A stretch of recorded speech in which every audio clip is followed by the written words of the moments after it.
오늘은 그 구역 예배 인도자 모임은 생략을 하고 육과할 차례인데요.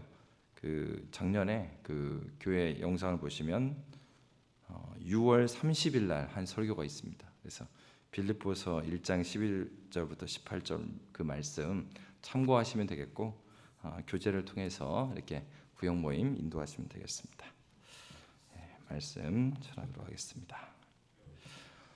바울과 바나바의 일행은 이제 갈라디아 주의 루가오니아 지방으로 갔습니다. 갈라디아라고 하면은 지금으로 말하면은 터키 서쪽 지역입니다.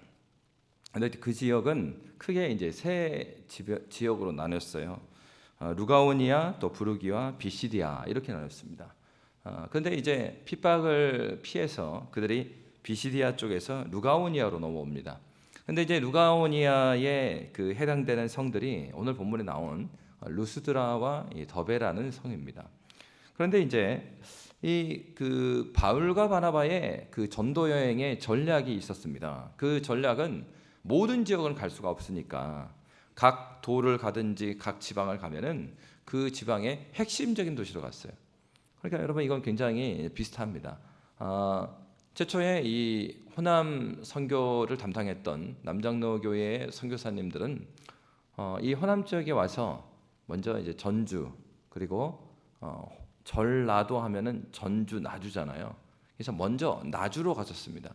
근데 당시에 이 그 나주 상황이 좋지 않았고 이 조선 상황 자체가 좋지 않았습니다. 정부에서 단발령을 내리는 바람에 이 나주의 양반들이 굉장히 이제 화가 많이 나 있었어요. 그래서 나주 목사가 광주까지 도망온 시기였습니다.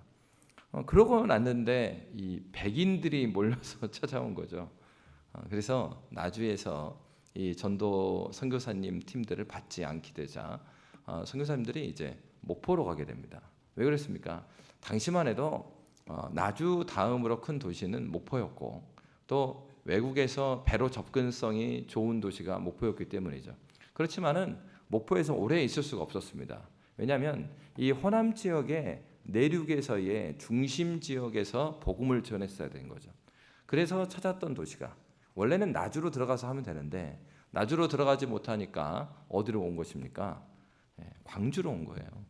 그러니까 여러분 이 그 선교사님들 항상 동일합니다. 오늘날에도요 복음을 전할 때 어느 지역에 가면은 선교사님의 숫자는 적고 그리고 복음을 들어야 될 사람이 많기 때문에 중심 도시에 가서 먼저 전략적으로 복음을 전하는 것이에요. 그런데 오늘 본문에 보면은 이 그 루스드라라는 성은요 그렇게 큰 성이 아니에요. 그러니까 갑자기 그 전에는 각 도의 중심 도시로 가서 복음을 막 전하다가 갑자기 루스드라로 온단 말이에요. 왜 그렇겠습니까? 그것은 그들이 이 핍박 가운데 이렇게 그 도망가는 길이었기 때문에 전략적으로 원하는 큰 성을 가지 못했어요. 잠깐 피해서 루스드라로 온 것입니다. 그런데 중요한 사실은 그렇게 피해서 왔음에도 불구하고 사도들은 여전히 그곳에서도 복음을 전했습니다. 여러분 바로 이것이 그리스도인들의 특징이죠. 내가 원해서 그곳에 갔든 그렇지 않든 또는 복음 전도의 전략상 세웠던 전략과 계획에 맞든지 맞지 않든지 하나님께서 보내시는 곳에서 하나님의 부르심에 맞게 사명을 따라 살아가는 사람들, 그 사람들이 바로 교회이고 그리스도인들입니다. 그러니까 이런 걸 따지지 않죠. 어쩌다가 내가 여기에 와가지고 이렇게 하는 게 아니고 좀 넓게 보는 거예요. 내 계획과는 맞지 않은 지금 움직임이었지만은 하나님의 인도하신 가운데 내가 여기 있다. 내가 다 알지 못하는 하나님의 섭리 가운데 여기 있다. 이 하나님의 섭리를 인정하는 거죠. 그렇다면 하나님께서 보내주신 자리에 때로는 내가 계획하지 않고 내가 원하지 않는 자리에 왔다 가더라도 그곳에서 그리스도인으로서 최선의 삶을 살아내는 것입니다. 바로 오늘 본문에서 바울과 바나바의 전도팀은 그러한 삶을 살아내었습니다. 그래서 거기서도 복음을 전했죠. 그래서 오늘 본문에 이제 8절부터 10절의 말씀에 보면은 바로 그 루스드라에 있었던 사건이 나타나고 있습니다. 우리 8절부터 10절 말씀 함께 읽도록 하겠습니다. 루스드라에 발을 쓰지 못하는 한 사람이 앉아 있는데 나면서 걷지 못하게 되어 걸어본 적이 없는 자라. 바울이 말하는 것을 듣거늘 바울이 주목하여 구원받을 만한 믿음이 그에게 있는 것을 보고 큰 소리로 이르되 내 발로 바로 일어서라 하니 그 사람이 일어나 걷는지라. 아멘. 여러분, 오늘 이 본문에 나온 바울 사도의 이 모습, 그러니까 바울이 주도가 돼서 기적을 일으키는 것은 처음 소개가 되는 이 사건입니다. 그 전에는 전도의 주도권이 바나바에게 있었지만은 이제 바울이 주도권을 가지면서 처음으로 어떤 사람을 고쳤어요. 나면서부터 걷지 못하게 되어 걸어본 적이 없는 그 사람을 일으켜 세우는 그런 기적을 일으킵니다. 여러분, 이 말씀을 보시면 종종 이게 떠오르는 게 있어요. 바울과 바나바, 바울이 이제 기적을 일으켰는데 첫 번째 기적의 사건에 오랫동안 나면서부터 걷지 못하는 자를 일으켜 세웠습니다. 그런데요, 동일하게 사도행전 3장을 보면은 사도행전 3장에 이 비슷한 사건이 있습니다. 그렇죠. 이 베드로와 요한이 성전 미문에서 안진뱅이를 이렇게 세우는 그 기적이 있습니다. 그런데 여러분, 여기에서 멈추는 게 아니고 누가복음 5장에 가면은 예수님께서도요 첫 번째 그 기적을 일으켜 주십니다. 그 병을 고치는 일. 근데 그 사람도 이 수족이 다리하고 손이 마비된 사람을 예수님께서 고치셔요. 누가복음 누가 기록했죠? 누가 기록했죠? 그리고 사도행전 누가 기록했죠? 누가 기록했죠? 질문에 답이 나와 있어요. 누가를 기록했고 누가가 사도행전을 기록했어요. 저자가 같아요.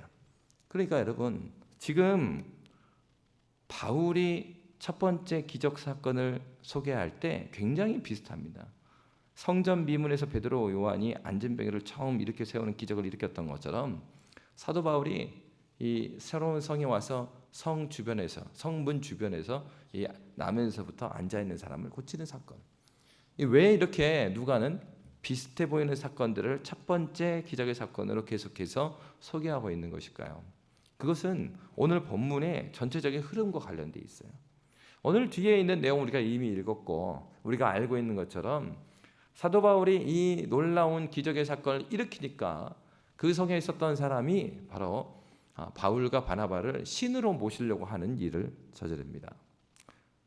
누가가 지금 오늘 본문에서 앞에서 베드로와 요한이 일으켰던 그 기적, 그리고 바울과 바나바 같은 경우는 어떤 사람들이에요? 누구를 향해서 파송받은 사람들입니까? 이방 땅을 향해서 파송받은 사람들이에요. 그러니까 앞에서 베드로와 요한은요, 또 여러분 잘 보시면 이 신약 성경의 배치가 원래 이렇게 되어 있지 않았어요. 신약 성경의 배치는요, 사복음서 다음에 서신서들을 보면은 공동서신이 앞에 있었습니다. 공동서신이 뭐죠?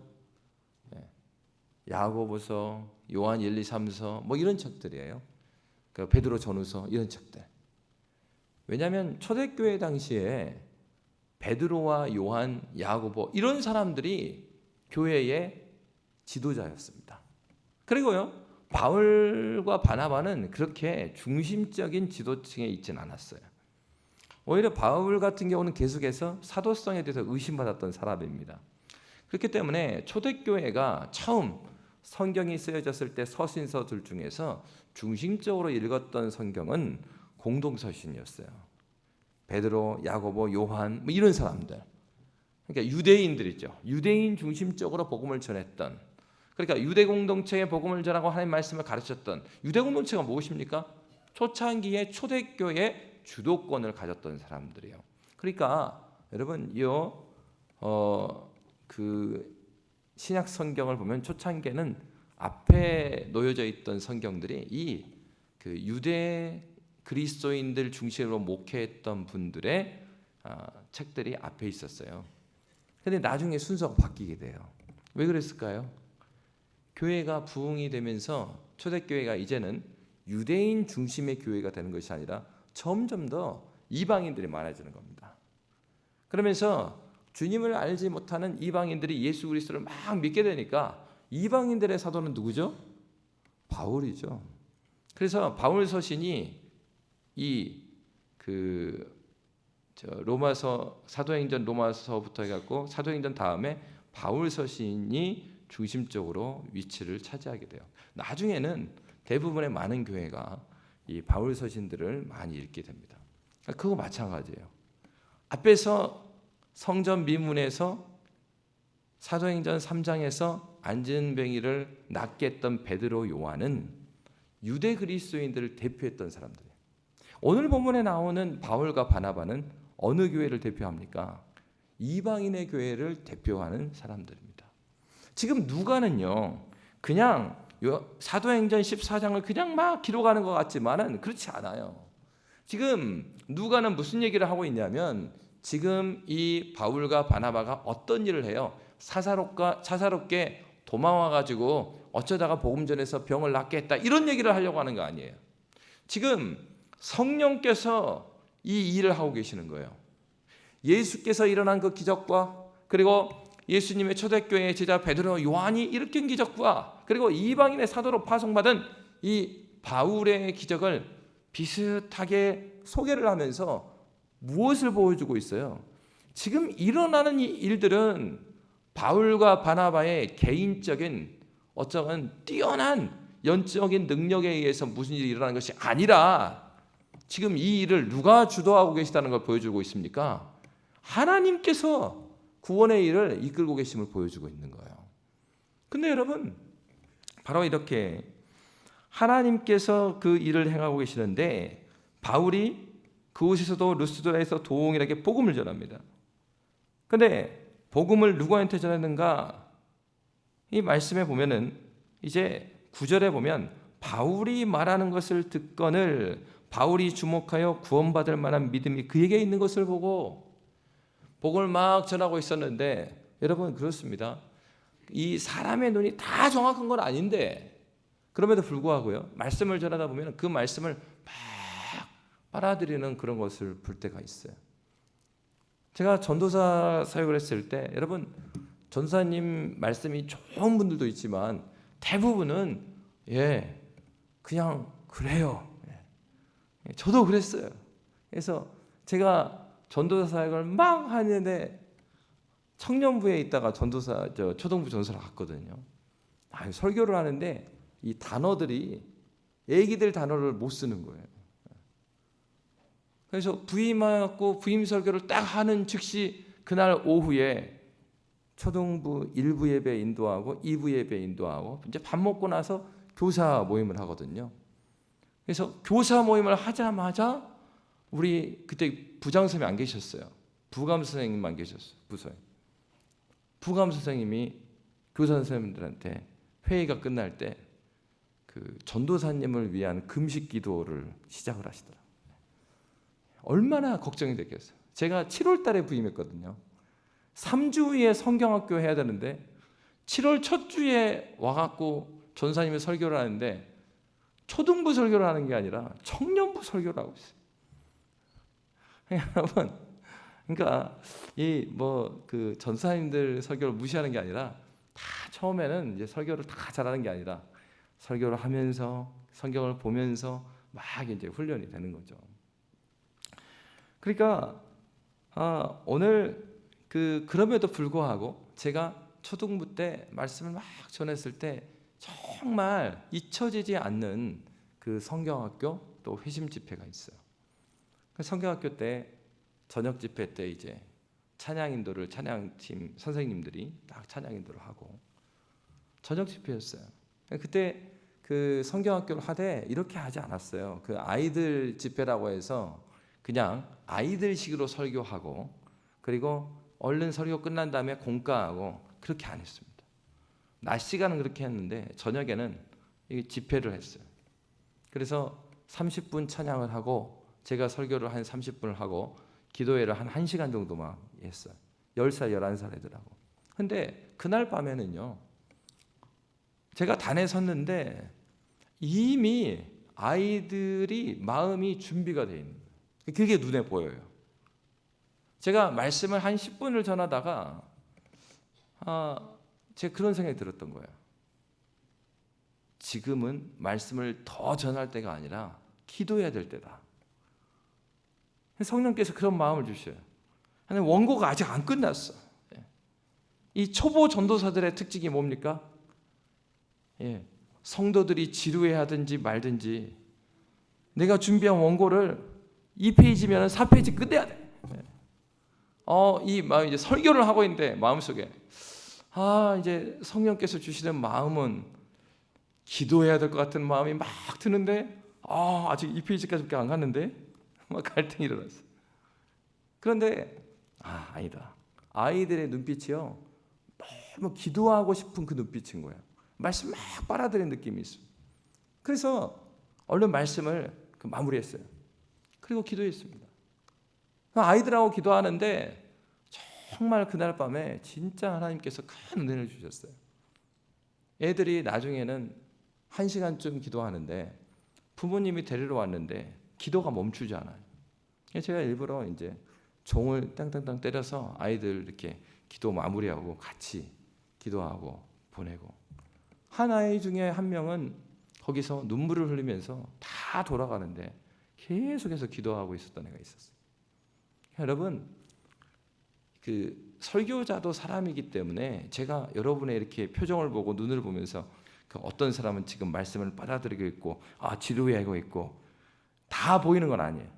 그런데 사도 바울이 말씀에 나온 것처럼 말씀을 전하다 보면 저 영혼 안에 무엇인가 움직임이 있구나, 이렇게 이제 깨닫게 해주실 때가 있어요. 오늘 본문이 바로 그래요. 사도 바울이 말씀을 전하고 있는데 그곳에 나면서부터 걷지 못하는 사람이 바울이 말하는 것을 듣거늘 바울이 주목하여 그에게 무엇이 있는 것을 봤대요. 구원받을 만한 믿음이 그에게 있는 것을 보았다. 그것은 마음속을 헤집어서 그런 게 아니고 말씀을 전하는데 그가 믿음으로 반응한 그 모습들이 딱 보이는 거죠.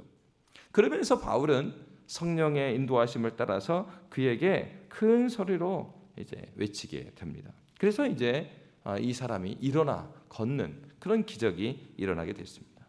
여러분, 이 일을 바울이 행하는 이유는 무엇입니까? 사도가 전도팀이 행하는 이 기적들, 일하는 것들은 왜 이렇게 하는 것입니까? 하나님께서 오늘날 교회에게 이 복음의 사명을 주셨는데 교회가 복음의 사명을 감당하는 것은요, 크게 두 가지 일을 한단 말이에요. 하나는 우리의 입술로 하나님 나라 복음을 증거하는 거예요, 직접적으로. 두 번째는 무엇입니까? 바로 사도들이 보여준 것처럼, 예수님께서 보여준 것처럼 어떤 기사와 표적과 이적을 통하여서 입술로 전해진 그 복음이 정말로 살아있는 복음을 보여주는 겁니다. 입술로 증거하는 복음은 듣는 복음이에요. 듣는 사람 입장에서, 청자 입장에서 듣는 복음이고, 이런 이적들은 보이는 복음입니다. 바로 그렇기 때문에 사도는 그 일을 행하고 있었던 거예요. 그런데 여러분, 신앙에 있어서의 중요한 것은 바로 이것입니다. 우리는 하나님께서 하라고 한 그 일을 순종하면 되는 것이에요. 그런데 신앙에 있어서 우리가 하나님 말씀을, 나는 목사님 아직 예수님을 만나지 못했어요. 근데 성경을 읽어야 됩니까? 네, 성경을 읽어야 합니다. 왜냐하면 오늘 본문에 보면 이런 기적이 일어났을 때 그 성의 사람들이 어떻게 반응했는가 하는 그 모습 때문에 그래요. 여러분, 우리 함께 말씀 읽도록 하겠습니다. 우리 11절부터 14절 말씀이에요. 그 성에 있었던 사람들이 이 기적을 보고 어떻게 반응했는지 이렇게 나와 있습니다. 우리 11절부터 14절 함께 읽습니다. 무리가 바울이 한 일을 보고 루가오니아 방언으로 소리질러 이르되 신들이 사람의 형상으로 우리 가운데 내려오셨다 하여 바나바는 제우스라 하고 바울은 그 중에 말하는 자이므로 헤르메스라 하더라. 시외 제사자 제우스 신당의 제사장이 소와 화환들을 가지고 대문 앞에 와서 무리와 함께 제사하고 자니 두 사도 바나바와 바울이 듣고 옷을 찢고 무리 가운데 뛰어들어가서 소리 질러. 아멘. 여러분, 예수님께서 이 땅에서 전했던 복음은 하나님 나라입니다. 제자들이 전했던 복음이 무엇이죠?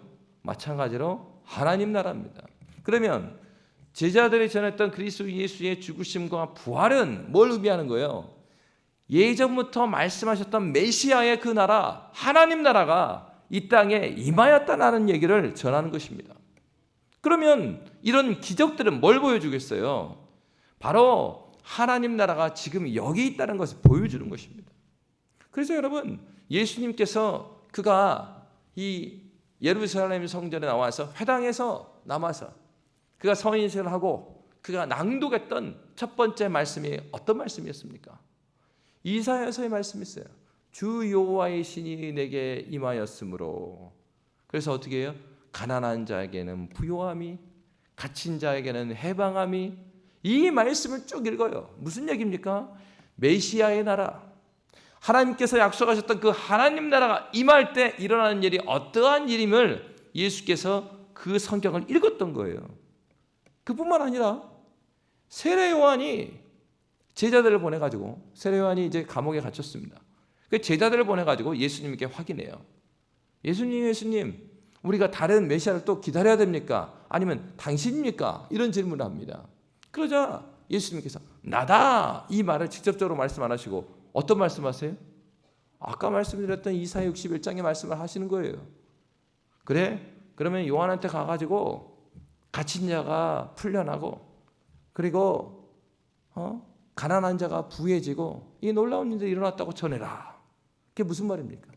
하나님 나라, 요한지가 증거했던 회개하라, 천국이 가까웠다. 그 천국이 일어날 때, 천국이 왔을 때 나타나는 일, 그것이 바로 이사야 61장의 말씀이죠. 주 여호와의 신이 임하였을 때, 그때 어때요? 가난한 자는 부여지고 앉은 자가 일어나고, 그리고 눈 보이지 않는 자들이 보여지고, 그러한 일들이 일어나는 거죠. 바로 예수께서 전했던 복음, 제자들이 전했던 복음은 하나님 나라가 지금 여기 있다라는 얘기예요. 그러니까 이 기적은 무엇을 위해서, 뭘 보여주는 것입니까? 하나님의 뜻이 저 하늘에서 이루어진 것이 이 땅에 이루어졌음을 지금 보여주고 있는 것이에요. 그런데 여러분, 하나님을 아는 지식이 없으면 어떻게 됩니까? 지금 눈에 보인 게 바로 그들의 조상들부터 배워왔던 하나님 말씀, 메시아가 이 땅에 왔을 때 일어나는 일들에 대한 증거가 눈에 있는데 그들이 그렇게 해석을 못해요. 유대인들이 그래서 예수를 못 박았죠. 그리고 이방인들은 알 수가 있겠어요? 이방인들은 당연히 모릅니다. 그들은 성경을 모르니까. 그러니까 어떻습니까? 이 하나님 나라의 복음이 전해져서 그 땅 가운데 이미 하나님 나라가 오신 것이 보여지는데 그들은 어떻게 해석하고 있어요? 오늘 본문에 보면 바나바를 누구라고 그랬습니까? 제우스라고 했어요. 바울은요, 헤르메스. 요즘에 백화점 가면 에르메스 있죠? 이게 헤르메스입니다. 그러니까 제우스하고 헤르메스는 어떤 역할이냐? 제우스가 큰 신이죠. 그리고 헤르메스는 어떤 일을 했냐면 마치 모세와 아론이죠. 그럼 모세가 지도자로 딱 일을 하면은 옆에 아론이 쭉 다 말해주죠. 그런 거 맞죠? 제우스 신이 무엇인가 이렇게 딱 이야기를 하면은 그 옆에서 통역을 해주면서 사람들에게 딱 알리는 역할을 누가 했어요? 헤르메스가 했던 거예요. 그러니까 이게 그들의 지식이에요. 그러니까 자기들이 딱 보니까 바나바는 점잖게 좀 이렇게 있으신 것 같고, 그리고 그 옆에서 누가 행동대장처럼 막 하고 있어요. 바울이 하고 있어요. 그러니까 자기들이 고대했던 건 뭐예요? 이 헬라 사상을 갖고 있었던 사람들이 생각했던 신관이라는 것은 제우스, 그리스 신들을 그렸던 거예요. 자기들이 알고 있는 신이 지금 여기 온 거예요. 왜 성경을 읽어야 됩니까? 예수 믿으면 여러분 막 이런 얘기하는 사람도 있습니다. 교리가 중요한 게 아니라 삶의 실천이 중요하다. 교리를 알지 못하고 교리는 뭐죠? 성경을 요약하는 게 교리예요. 성경을 알지 못하고 교리를 알지 못하면 어떠한 일을 행합니까? 호세아서에서 말하잖아요. 백성들이 하나님을 알지 못함으로 백성들이 어떻게 행한다고요? 방자히 행하느니라. 여러분, 성경을 알지 못하면 우리에게 일어나는 어떠한 하나님께서 보여주신 영적인 많은 은혜를요 잘못 해석하는 일이 벌어지는 겁니다. 그래서 지금 이게 일어나는 일들이 무엇을 의미하는가 해석이 안 되는 거예요. 바로 그러한 일이 지금 이 루스드라성에 있었어요. 이들은 성경을 모르니까 그들의 상식에 비춰보면 이러한 신, 누구죠? 큰 신 제우스. 그리고 그 제우스의 뜻을 막 알려주는 사람이 누굽니까? 그리고 이적을 나타내 헤르메스예요. 그들을 볼 때 딱 그 사람들이에요. 야, 정말 우리가 믿는 그 신이 현신하였구나. 그렇게 생각만 한 것이 아니고 13절에 보면 그들이 어떻게 했어요? 제우스 신당의 제사장이 소와 화환들을 가지고 막 몰려온 거예요. 여러분, 신앙생활 할 때 얼마나 하나님을 아는 지식이 중요한가 하는 것을 여기서 보여주고 있는 것입니다. 여러분, 교회의 사명은 하나님이 누구이신지, 그리고 하나님의 통치, 하나님 나라라는 것은 무엇입니까? 하나님께서 지금도 여기 이곳에 이 시기에 하나님께서 이 땅을 다스리신다라는 것을 가르쳐 주는 거예요. 우리가 그렇기 때문에 복음을 증거한다라는 것은 입술로도 그리스도 예수의 죽으심과 다시 사심으로 말미암아 저 죽어서 가는 천국이 아니라 그 하나님 나라가 시공간을 뚫고, 누가 뚫었어요? 예수께서 뚫으신 거예요.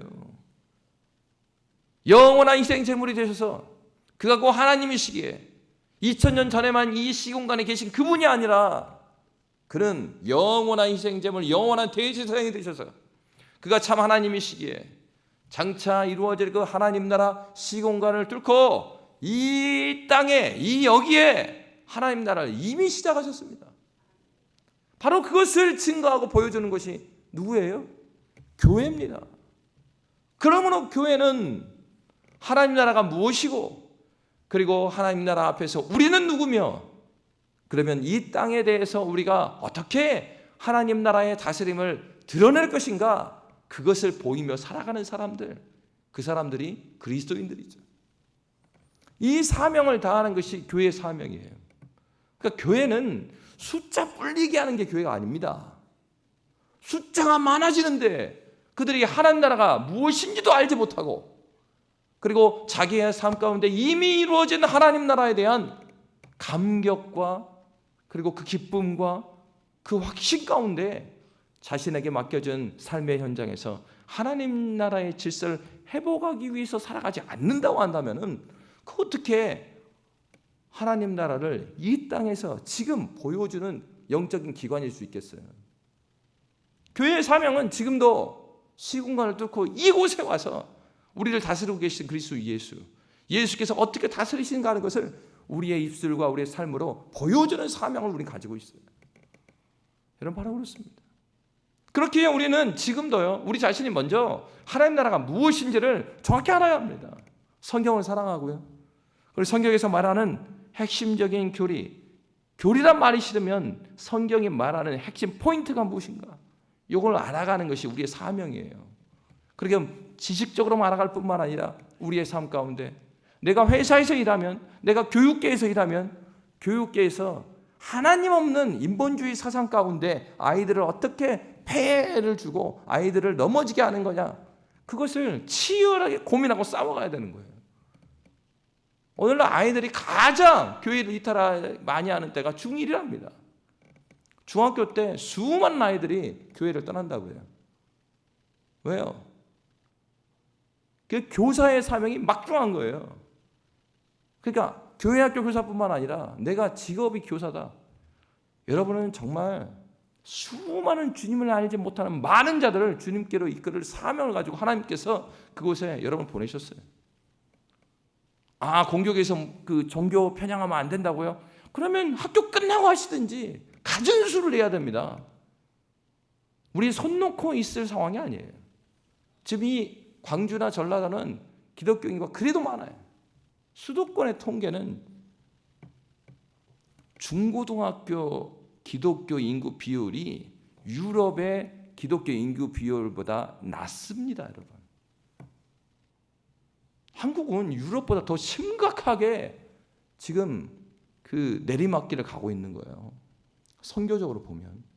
그러니까 우리의 그 아이들을 신앙으로 양육하는 것이 얼마나 큰 사명인가. 교회가 그냥 예배드리고 우리는 뭐 괜찮은 교회 하고 이렇게 모였다가 아멘하고 흩어진 아니에요. 시급한 문제예요. 하나님 나라가 무엇인지를 철저히 알아가고 아이들한테 가르쳐주고 복음을 전하며, 그리고 복음을 전한 만큼 주님께서 우리 회사를 통치하셨다면 회사가 해야 되지 않을 일들을 하지 말아야 돼요. 그것이 진짜 내가 회사를 경영하는 첫 번째 우선순위 거기는. 그리스도인들이 그리스도인의 누구인지를 정확히 보여줘야 되는데 오늘날의 한국 사회를 보십시오.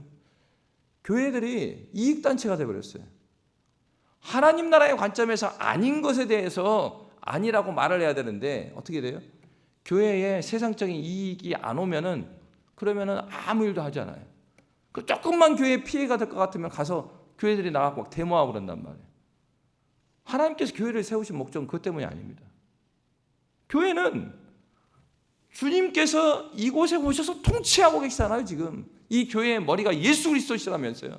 그러면 예수 그리스도 정신에 의해서 이 땅이 통치가 되고 이 교회가 통치가 되고 예수 그리스도에 의해서 다스려지도록 우리가 그렇게 기능을 할 때 교회는 교회다워지는 것이죠. 여러분, 오늘 본문을 보십시오. 오늘 본문에 바울과 바나바는 그러한 하나님의 부르심에 추천한 사람들이었어요. 그러니까 어떻게 합니까? 이들이 자기들을 이렇게 신으로 섬기려고 하니까 14절에 보니까 두 사도 바나바와 바울이 듣고 옷을 찢고 무리 가운데 뛰어들어가서 소리 들었습니다. 왜요? 그들이 이런 기적을 일으켜 세운 것은 하나님께서, 예수께서 통치하시는 것을 지금 보여주고 있는 것인데 오히려 그것을 들어 그들은 하나님 나라의 통치를 보여준 게 아니라 하나님 나라와 전혀 관계없는 우상을 만들어버리고 있잖아요.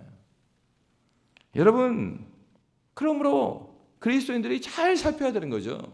오늘날 사단은 미혹의 영입니다. 거짓의 영입니다. 그래서 교회로 하여금 헷갈리게 만드는 거예요. 왜 교회가 헷갈립니까? 하나님 말씀에 투철하지 않을 때 교회는 흔들려 버리는 거죠. 예수님께서 성령에 이끌려서 마태복음 4장에 보면은 광야로 이끌림을 받아서 사단의 시험을 받습니다. 사단의 질문과 예수님의 답변을 잘 살펴보시면 사단은요, 그냥 질문을 던지는 게 아니에요. 그냥 유혹한 게 아니에요. 그거 다 구약에 나오는 하나님 말씀을 가지고 예수님께 질문을 던진 거예요. 조금 말씀을 삐뚤어 가지고. 예수님께 어떻게 시험을 이기셨습니까? 예수님도요, 자기의 말로 이기신 게 아니에요. 예수님은 어떻게 이기셨죠? 이미 하나님께서 허락하신 신명기의 말씀을 그대로, 당신이 하나님이신데 하나님이신 당신께서 사탄의 시험에 대해서 어떻게 반응하셔요? 하나님의 말씀을 복창하십니다. 하나님께 주신 구약의 말씀을 다시 말씀하심으로 사단을 물리치시는 거예요. 세상을 이기는 이김은 다른 데 있는 것이 아닙니다. 우리가 하나님 나라의 말씀으로 무장하고 그 하나님 나라의 말씀을 그대로 증거할 때 그때 일이 일어나는 거예요. 역사가 일어나는 거예요. 부흥이 언제 일어납니까? 그 참다운 부흥은 무엇입니까? 그리스도 예수의 복음이 선명하게 선포되고 그 복음을 사용하신 성령으로 말미암아서 예수로 말미암아 새롭게 되는 영혼이 일어나는 거예요. 그것이 기적입니다. 주님이 이 땅을 바꾸는 방법은 그런 방법이에요. 예수께서 로마에 태어나지 않으셨어요. 아주 작은 성 베들레헴의 말 구유에서 태어나셨어요. 왜 그렇습니까? 하나님이 세상을 바꾸시는 방식은 그러한 힘과 권력에 의한 방식이 아니기 때문이죠. 여러분, 오늘 본문도 마찬가지입니다. 그들이 아주 작은 성 루스드로에 갔습니다. 그럼에도 불구하고 그들이 예수 그리스도를 증거했고 예수의 이름으로 안전병이를 일어나게 했을 때 이 사단은 가만히 있지 않았죠. 예수가 드러나고 하나님 나라 통치가 드러나는 것은 막아야 했습니다. 그러니까 성경을 알지 못하는 그들, 제우스를 섬기는 그들을 통하여서 하나님 나라의 영광을 가리고 예수의 통치를 가리고 누구의 통치로 만들려고 하는 거예요? 여기 제우스와 헤르메스의 권능이다. 여러분, 그리스도인들이 깨어 있어야 되는 이유가 무엇입니까? 말씀의 기준이 우리 뼈대 가운데 온전히 세워져 있지 않으면 일어나는 현상이 이것이 어떠한 현상인지를 분별할 수가 없는 거죠. 여기 이 성에 있었던 사람들이 나쁜 사람입니까? 아니에요. 그들의 상식 가운데 지금 최선의 예우를 하고 있는 거예요. 그 여러분, 우리 이런 질문을 해야 되는 것입니다. 신앙생활은 상식을 따라서 하는 것이 신앙생활인가? 이 말은 상식을 버리라는 얘기가 아니에요. 분명히 복음은 상식의 일반적인 일반 은혜, 일반 은총 위에 특별 은총이 세워집니다. 노아 언약, 이 세상을 보존해 주겠다는 하나님의 언약 위에 은혜 언약, 우리를 구원해 주신 하나님의 복음의 은혜가 기틀을 섰던 것처럼 이런 우리의 일반적인 상식 좋습니다. 그러나 궁극적으로 그 상식을 무시한다는 게 아니라 그 상식의 터 위에서 하나가 더 있어야 돼요. 무엇이죠? 바로 하나님 나라의 복음으로, 하나님 말씀으로 이 세상을 바라보는 그런 안경이 우리에게 있어요. 그 안경이 없으니까 어떻습니까? 그리스도인들이 이럴 때는 이쪽 사람은 우 따라갔다가 저럴 때는 저쪽 사람은 우 따라가는 거. 왜? 그리스도인이라는 사람들이 그리스도의 기준을 가지고 있지 않기 때문이죠. 그리스도인인데 그리스도의 말씀을 몰라요. 교인들인데 교회의 말씀, 성경을 모르는 것입니다. 그러면 어떻겠습니까? 그러니까 우하면 이쪽으로, 우하면 저쪽으로. 바로 바울과 바나바는 그런 사람이 아니죠. 분명한 기준이 있습니다.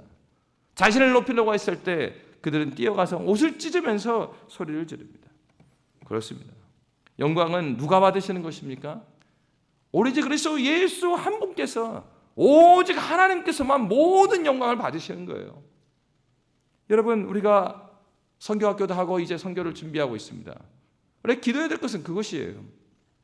선교지에 나가가지고 그곳에 제가 가슴이 아팠던 것 중에 하나는 뭐냐면 캄보디아 선교를, 단기 선교를 몇 회를 갔었습니다. 한 마을에 전도하러 갔어요. 근데 한 마을에 전도하러 갔는데 그 전도 지역에 그럴듯한 교회가 세워져 있는 거예요. 근데 그 앞에 가봤더니 머릿도래요. 크메르어도 아니고 한국어로, 다른 지역도 아닙니다. 광주입니다. 무슨 교회라고 하신 말씀 안 드려요. 광주 무슨 교회 몇 년도 몇 월 며칠. 근데 그 교회에 성도들이 있었을까요? 선교사님이 그래요. 그때 교회 세우면 안 된다고 했는데 그 교회에서 주장을 해갖고 교회를 세워놓고 가는 바람에 이 마을에서 복음 전도를 5년 동안 못 들어갔대요. 왜요? 감당이 되지 않는데 건물 세워놓고 빠져버리니까 선교사님이 거기 있는 지도자들과 막 해서 복음을 전하고 있었는데 그 돈이 되니까 이 건물 때문에 마을이요 쑥대밭이 된 거예요. 서로 그 건물 차지하려고 싸우고 그러는 바람에 이것 때문에 선교사 못 들어온다. 네가 데려온 사람 때문에 우리 마을이 이렇게 폭탄을 맞았는데 이 건물 지어주면 뭐하냐. 이 건물 때문에 우리 마을이 다 평가리가 됐으니까 못 들어온다. 그게 뭐한 겁니까? 하나님 나라의 통치, 다스림을 가르쳐 준 게 아니라 그 교회 이름 내고 온 거예요. 교회 이름은 내서 지금도 머릿돌이 있습니다. 교회 이름은 냈지만 예수의 이름은 다 무시가 당한 거예요. 너네 신 니네들이나 믿어라. 여러분, 복음 전도의 현장에서 우리가 주의해야 될 것은 우리의 이름을 남길 것도 아닙니다. 한국인의 이름 남길 것도 아닙니다. 교회의 이름을 남길 것도 아니에요. 오직 복음의 현장에 남겨져야 될 것은 무엇입니까? 그리스도 예수의 이름이 남아야 해요. 우리가 사회적인 어떤 대회를 하고 집회를 하고 한다고 그러면은 그 집회를 하고 남겨져야 될 것은 예수의 이름이지 어느 집회하는 기관의 이름이나 어느 교회의 이름이 남겨지는 거 그거요 하나님 나라와 아무 상관이 없습니다. 여러분, 바로 그런 것이 바울과 말하는 그 마음에 아주 찢어지는 아픔이 있는 거예요. 지금 하나님의 다스림이 드러나고 있는데 이들이 뭐한 것이에요? 하나님의 다스림을, 하나님의 영광을 가리고 있는 것이. 오늘 본문은 이렇게 말합니다. 바울과 바나바는 전혀 성경을 알지 못하는 그들에게 이렇게 설명해 주고 있어요. 우리 15절부터 17절 말씀입니다. 우리 15절부터 17절 함께 읽도록 하겠습니다. 전사님 같이 읽어주세요. 15절부터 함께 읽습니다. 이르되 여러분이여 어찌하여 이러한 일을 하느냐. 우리도 여러분과 같은 성정을 가진 사람이라. 여러분에게 복음을 전하는 것은 이런 헛된 일을 버리고 천지와 바다와 그 가운데 만물을 지으시고 살아계신 하나님께로 돌아오게 함이라. 하나님이 지나간 세대에는 모든 민족으로 자기들의 길들을 가게 방임하셨으나 그러나 자기를 증언하지 아니하신 것이 아니니 곧 여러분에게 하늘로부터 비를 내리시며 결시계를 주시는 선한 일을 하사 음식과 기쁨으로 여러분의 마음에 만족하게 하셨느니라 하고. 아멘. 여러분, 그렇습니다. 사도가 수정해 준 거예요. 그들은 막 혼낸 것이 아니라 그들의 가슴 아픈 것은 표현을 하고 너희에게 일어난 일들은 이런 것이다. 그런데 여러분, 이 말씀들을 잘 보면 바울과 바나바가요, 그 전에 유대인의 회당이 있었던 곳에서 복음을 전했던 방식과 이곳에서 복음을 전하는 방식이 다릅니다. 유대인 회당이 있었을 때는 이들이 복음을 전하는 방식은 무엇이었냐면 너희들의 조상 누구누구가 말씀하셨던 것처럼, 선지자 누가 말했던 것처럼, 다윗이 성경에서 어떻게 말했던 것처럼 이렇게 외쳤어요. 그런데 오늘 본문에 보면은 구약 성경 내용이 하나도 안 나와요. 무엇입니까? 바울과 바나바는 성경을 전혀 알지 못하는 그들에게 그들이 들을 수 있도록 복음을 전합니다. 그들도 이 세상은 누군가가 만들어놨다는 것에 대한 동의하죠. 그러니까 무슨 얘기를 하는 거예요? 천지와 바다 가운데 만물을 지으시고, 누가요? 제우스하고 헤르메스가 아니라 그분이 바로 하나님이시고, 하나님이신 그분이 이 땅에 살아먹고 오신 분이 예수 그리스도다. 바울과 바나바는 그들이 알아듣도록 지금 복음을 전해주고 있어요. 여러분, 교회의 사명은 무엇입니까?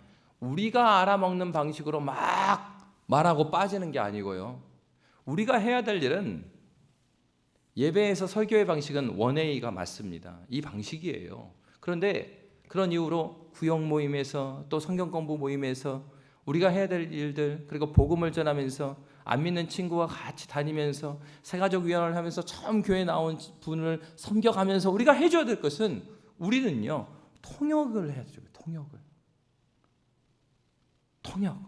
통역이 너무 중요하죠. 그들은 처음 교회 오면 너무 낯섭니다. 아멘 아멘 이거 되게 어색하거든요. 교회 왔는데 다 그 교회 좀 이상한 것 같아. 왜요? 막 기도합시다. 주야 막 그런 거. 아멘 아멘. 되게 모든 게 낯설어요. 처음 교회 나오면 헌금을 왜 해야 되는지 모든 게 질문 덩어리예요. 근데 그거 하나하나를 우리는 통역을 해주는 거예요. 야, 예배는 이것인데 이것 때문에 우리가 이렇게 하는 것이야. 헌금은 이것 때문에 하는 것이야. 하나하나 알려주는 거예요. 지금 사도 바울과 이 바나바가 그걸 하고 있는 거예요. 주님 기적은 봤는데 그걸 해석하지 못하는 그들에게 이 일이 어떠한 일인가를 그들의 언어로 그들이 통역을 해주고 있는 것입니다. 교회가요, 이곳에 하나님께 세우신 이유는 이곳에 있는 사람들이 들을 수 있게 우리가 통역해 주는 겁니다. 하나님의 말씀이 누구, 하나님이 누구신지를 보여주는 것이에요. 우리의 삶이 통역기가 되는 거예요. 복음을 전했으면 우리의 삶을 통해서 전한 바 복음이 무엇이다라는 것을 우리의 삶으로 보여주는 것이죠. 그렇기 때문에 여러분 중에 그런 분들이 계시더라고요. 내가 다른 사람은 몰라도 홍길동 당신을 보고서 내가 교회를 나왔다. 여러분 잘 사신 거예요. 그분이 뭔가는 달랐던 거예요. 그분이 보기에 이 사람은 예수 믿는데 진짜였던 거예요. 우리는 그런 삶을 사는 거예요. 입술로 전하는 복음, 때로는 우리가요 아주 유창하게 전하지 못할 수도 있어요. 그러나 우리가 예수가 누구이신지를 내가 알게 된 건 예수를 전합니다. 그리고 예수의 말씀대로 내가 살아내려고 합니다. 질문이 생깁니다. 어이 김 부장, 왜 그렇게 답답하게 살아? 김 부장, 그렇게까지 안 해도 된다니까.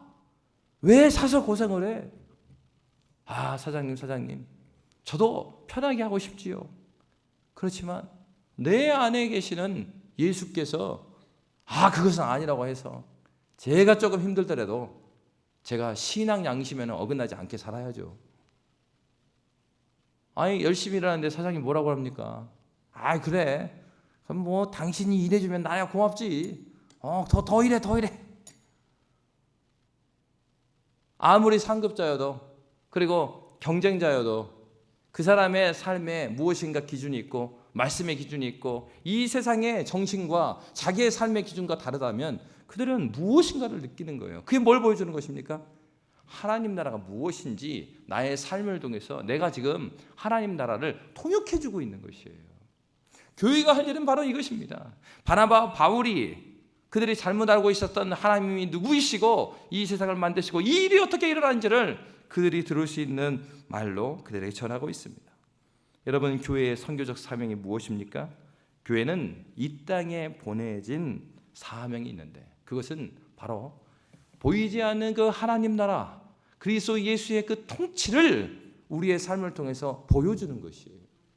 그것이 우리의 사명입니다. 왜 우리가 예수의 말씀대로 살아야 됩니까? 왜 성경을 더 알아가야 됩니까?